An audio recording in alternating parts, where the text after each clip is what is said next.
Before I start my presentation, I have to express my sincere thanks to the Professor Kwangju, as Deputy Director of National Heritage Administration of China, and also my dear friend is Chang Peng, the director of this museum, is kindly invited me to be here, give a presentation, and this is a great honor for me. And ladies and gentlemen, is distinguished the colleagues and the professors and the museum curators, especially this one is a curator forum. I think I need to stress the importance of curators in doing our business here, and I would like to convey all the thanks from the curators in our museum to this conference.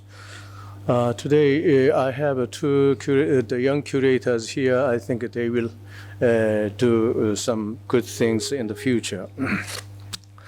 Today's topics you can see in the screen, but is this not serious one, but is I would like to say about my feeling about the Silk Road and what we are doing at my museum as a part of the Silk Road. But is in most cases the Silk Road, when you talk about the major Silk Road from the Hangzhou to the Baghdad or Tehran or some Istanbul, but is beyond that there is also some Silk Road connecting to this area. So I would like to stress focus on that part. I named that part as just a Far Eastern Silk Road. We had a seminar in Kwangju, the historical city and located in the southeastern part of Korea. So we had some Silk Road conference of Eastern Silk Road. Yeah, so this is related with such things. And also, I'd like to add some stories about the ancient Korean people struggling to take part in the Silk Road in these areas. Okay, so I would like to start to short comment about the silk. What does it mean silk in ancient times, and what does it mean silk in modern days? The silk and the Silk Road. Silk is very beautiful and smooth and very, the precious things everyone has to have. You can see beautiful silk here in this museum, but Silk Road, there are many deaths and struggling to survive. So yes, the Silk Road is tough. Silk is a very good thing for a human. So silk in ancient times, that is a kind of expression, the desire for prosperity in the other end of the Eurasian continent. Also, at the same time, we can learn from Silk Road friendship and network. Network, there is a key questions in modern days. So everyone uses the handphones that is trying to connect to somebody else. Yeah. And also, we need some concept of a museum. Museum, what we can do for the spirit of silk. Yeah. The silk, that's a good thing, is the meanings, prosperity, and the friendship and the networking. What we can do. There is a big question for us all, our colleagues in this hall.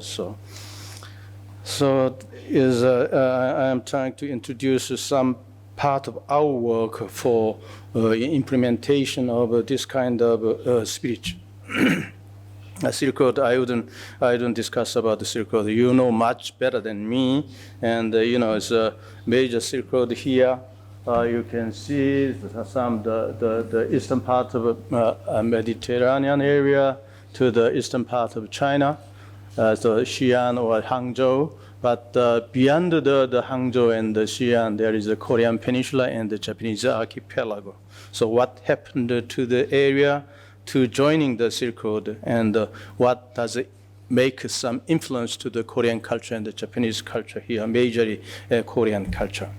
So Silk Road, road. There is very tough road. You can see the high mountains, the desert, and the long way to the grassland. So grassland is not good for human beings to survive. So you can see the, very sparse population in the Central Asia. So which means that it is not favorable for people to survive in the area. But however, they survived and they brought good things to the people who need them. Yeah. Okay, so now at the museum, every museum which are interested in the Silk Road, their treasures, so they house some heritage from the Silk Road. So the museum, what we can do for our next generations with the silk heritage from the Silk Road. Yeah.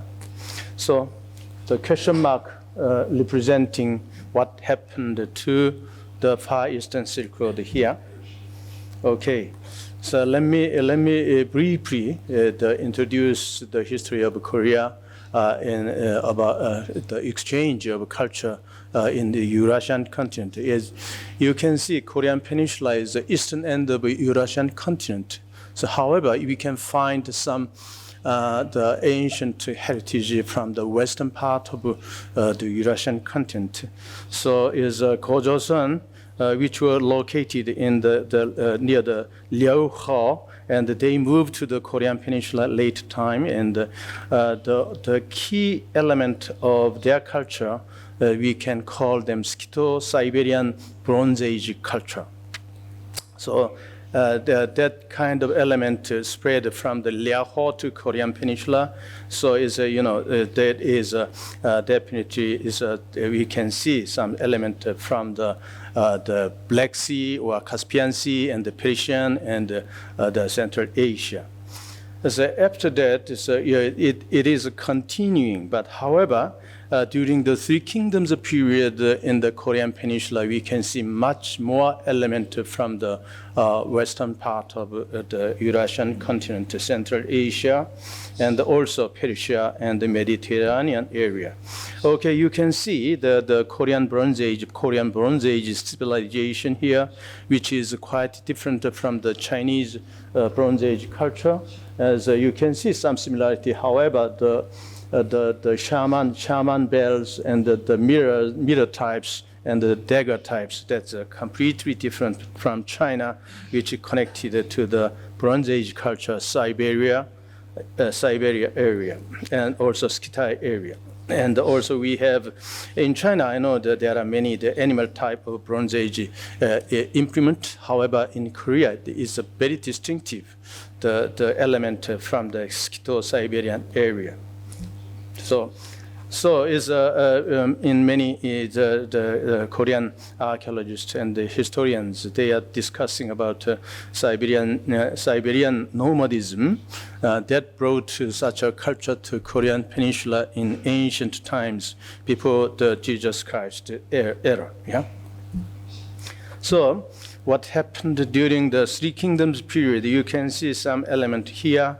And the Roman glass and the Sasanian glass, and also figurines, which are very similar to the type of the Arabian or the Iranians. And also you can see at the right-hand corner, there's twin pieces. That twin pieces, the one of a Korean eminent archaeologist, he pursued this twin piece from Korean Peninsula to the Egypt. So throughout the Eurasian continent, you can find some similar type of reference of symbolism here. At the center, there is a twin piece, one at the gate of a palace of the Pesagard, near the Persepolis. As one the gate. At both sides, you can see big fishes standing fishes there, and also. The right one, that is from the Persepolis in Iran, and the left one in Korea, the southern end of Korea. So you can see that there is a Kwangju. Kwangju is the southeastern corner of the Korean Peninsula. However, they the site produced lots of implement from the western part of the Eurasian continent, Persia, and Skytay area. And also, the gold crown from the Silla tombs. Here you can see tombs at the center. The tombs that is interpreted as a shamanism representation of their crowns and the symbolism on their crowns. And also you can see some glasswares from Sasanian and also the loams. So they are not produced in Silla, but they imported from there. So, and also you can see some the Chinese celadons from the very famous temple, the Hwangyongsa, at the center of the Kwangju province. So what happened to them? So how come to the Korean Peninsula? So that is a big question. And another one is here. The sword is one beautiful sword found in Kwangju. Kwangju is what it was exhibited the last exhibition of Kazakhstan as a comparative collection of Korean culture, and very similar things you spread all over the Eurasian continent. So, as we can see, lots of signs, the cultural influx from the western part of Eurasia to Korean Peninsula. Another one, Raitun, as I show in previous slide, is a Raitun. And your left-hand side, there's a very distinctive Raitun in the Persia is the famous Bronze Age culture, the Persian Empire. Before the Persian Empire, and you can see lots of pottery, the Raituns in the Korean Peninsula, but the shape is very similar to the Raituns from Iran. That's the Iranian treasure, the gold Raitun, and you can see various Raitun types, pottery types in the Korean Peninsula. Yeah. And also, in the tomb, around the Silla tombs, there are some statues erected to protect the tombs.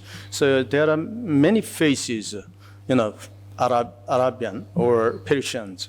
So, and also the offerings from the tombs look like, not look like a person not from Korean, but is some part of Central Asia, or even the western end of the Eurasian continent.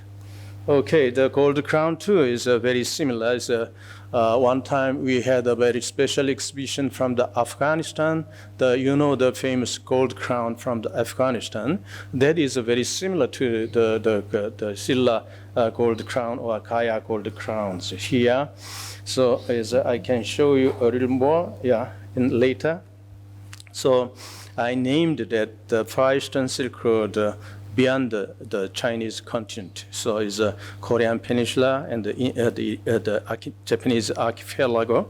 So that is the east of China is Hangzhou and the Xi'an. Between the China and the western part of Eurasian continent, they connected earlier. However, the civilizations in the Korean Peninsula, they tried to join the Silk Road in China. So Silla, why I'm trying to explain the why Silla unified the three kingdoms, and the reason why is they joined the Silk Road and they expanded their technology and the cultures much faster than the other kingdoms in the Korean Peninsula. Silla was occupied the southeastern end of Korean Peninsula, but they tried to occupy the gate to the Silk Road in Yellow Sea. So the 6th century, mid 6th century, the one of the king, the very famous king, he pushed the Baekje and the Goguryeo and opened their country to the Yellow Sea, to the Sea Silk Road. So that is the reason they could unify the kingdoms in the Korean Peninsula. So how much they eager to occupy the gate. So after they occupied the western coast, central western coast, the Han River Basin. Right now, the Seoul is located the Han River Basin. One time they occupied, they tried to keep them forever. So they established, they constructed a really good, strong the fortress on the mountains to protect the route toward Kwangju. So you can see it, the old mountain fortress with the stones along the road from Seoul to Kwangju, along the road to protect the road. Yeah, they built up everything. So they keep the gate to the Silk Road. And one very famous story about very famous story about the two monks coming to the China to learn the advanced technology and the advanced Buddhism, going to Xi'an through Hangzhou. So the Wenhyo and the Usang. So the Wenhyo and Usang, they are friends, and they try to get to the central western and the coastline, the Dangsong. That is a very famous port for Shilla, to keep the openings to the Yellow Sea Silk Road. And the Wenhyo, this is, okay. Wenhyo,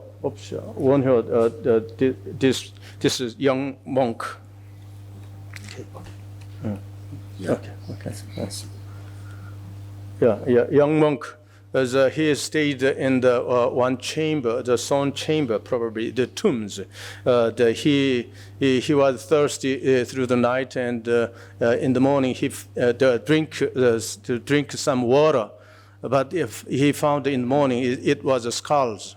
So the chamber was a kind of the tombs. And he, spent a night there, and he didn't realize it's a tomb, but he drank. So he made an excellent philosophy.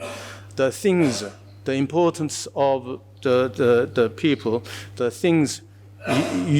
Your view is the most important. Your view in create some things in the world. So he enlightened, and going back to Kwangju, and the other guy Usang. He traveled to China, and he studied in the Jisangsha, in the Xi'an area, and coming back to Korea, and he contributed himself to the Shilla kingdom, to unify the three kingdoms in the later. So the route is, I'm sorry, is all the Koreans here, but is Dangsong. Dangsong here, Dangsong. And the route is the route in ancient Korea was like this one, is coming to the Hangzhou, Soju, and going back to the Xi'an, and after that they got to the Dangsong, and they're going to the Kwangju, and from Kwangju to the Nara in Japanese archipelago. So this is Dangsong, and you can around that area you can see lots of evidence of tradings, and you can see some Chinese bronze seals to making the proof of the trade ship between China, some part of China and Korea. And also, there is the archaeological implement very strange. The pottery holes, very very primitive types, which means is everywhere in the coastlines, the rituals going on. Then they made some small pottery holes and use pot offerings. So we found lots of pottery offerings at the Dangsang site, which means they wish a very safe journey to China. And also another one is in the a little bit southern coast of Korea. There is a very famous the ritual ceremony for the sea sailings, and you can see also lots of the pottery things. And also another one, this one is probably now is a World Heritage Site in Japan, And this is also kind of the seafaring site within the Far Eastern Asia, the Silk Road. So now is quickly is a survey show some special exhibitions relating with the Silk Road connections at my museum, the National Museums. So listen to last year. Last year, we had some Mongolian exhibitions. We have done research in Mongolia for 20 years, and many important objects coming to my museum, and we showed the culture in the grassland in the Mongolia. And also Afghanistan, as I told you, the beautiful crown came to my museum, and as Korean people delighted, Korean crown, was very similar to the crown in Afghanistan. It's very far away from Korea, so you can see some similarity and some difference between the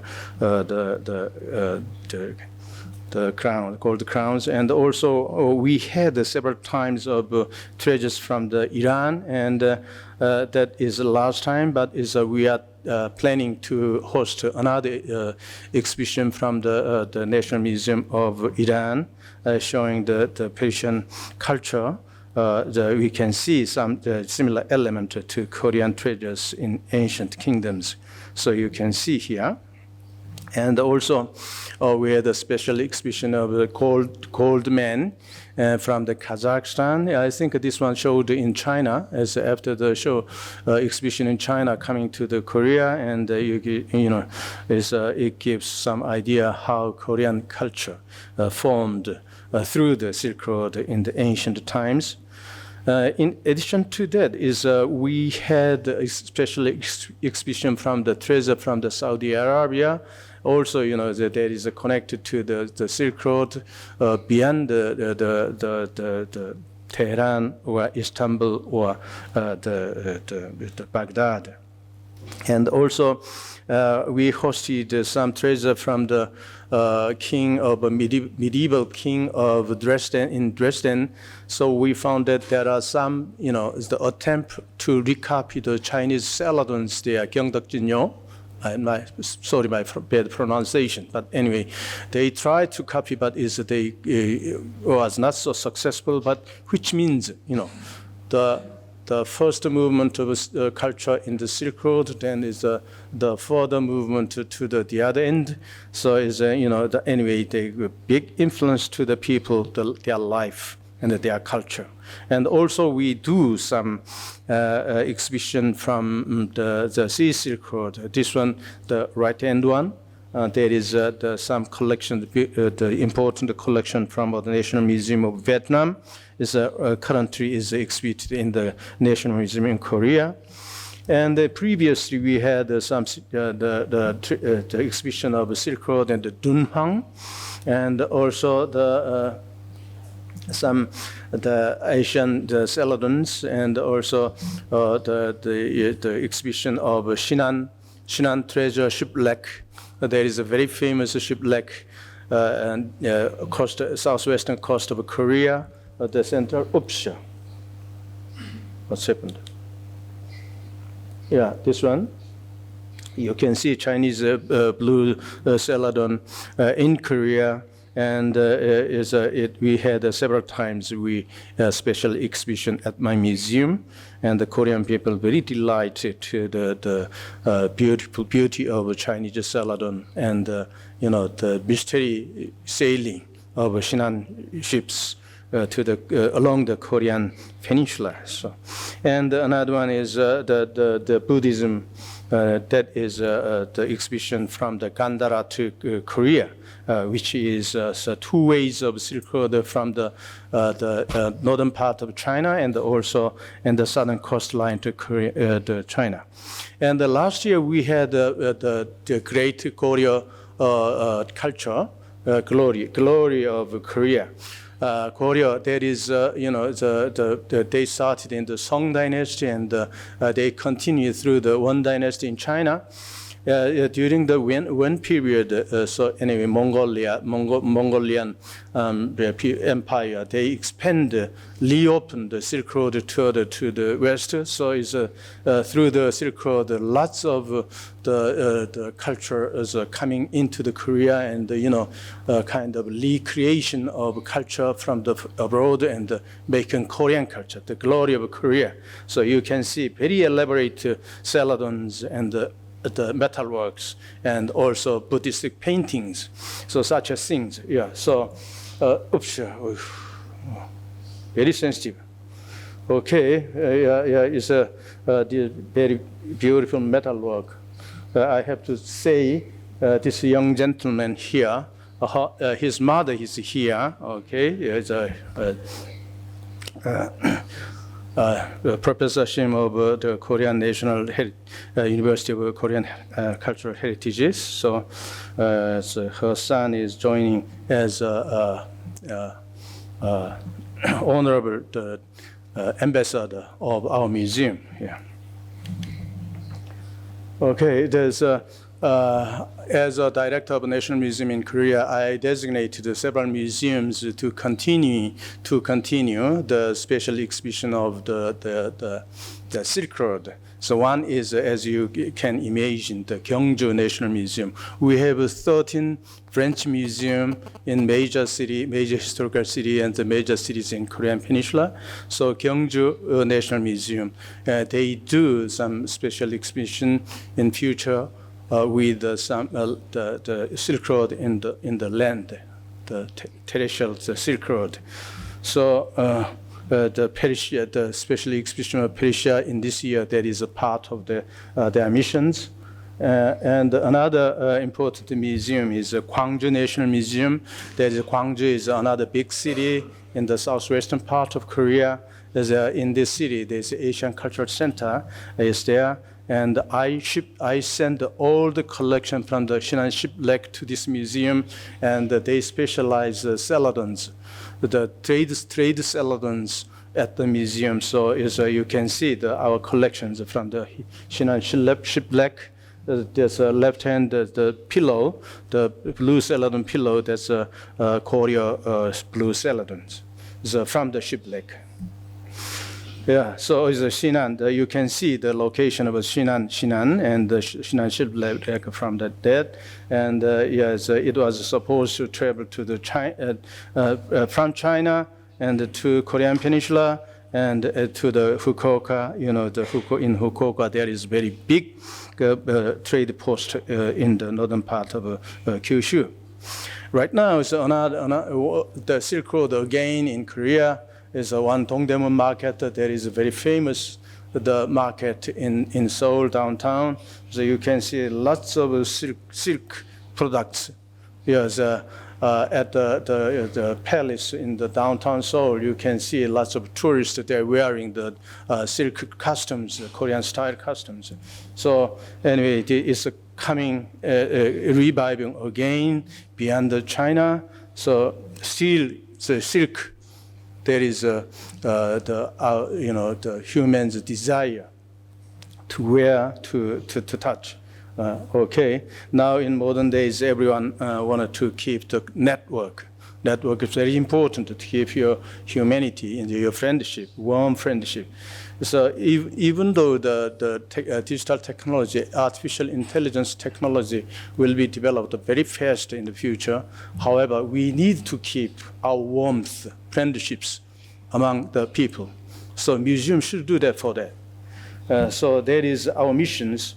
Right now is the information society. However, we are moving to the dream society. Dream society is you need some emotions, feelings, and human touches, silkish touches.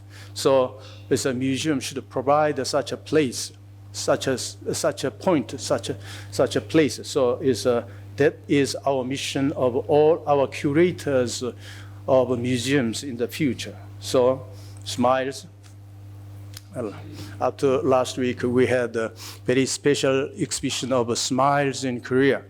So we had the 3 smiles. One smile is a Shilla smile. The other one is a Baekje smile. But last one is a Koryo smile. is I like these three smiles in Korea. So I think the curators always, we have a mission to fill the empty mind with some feelings or cultures. So everyone feel happy. That's our mission in the future. Thank you very much. Yeah.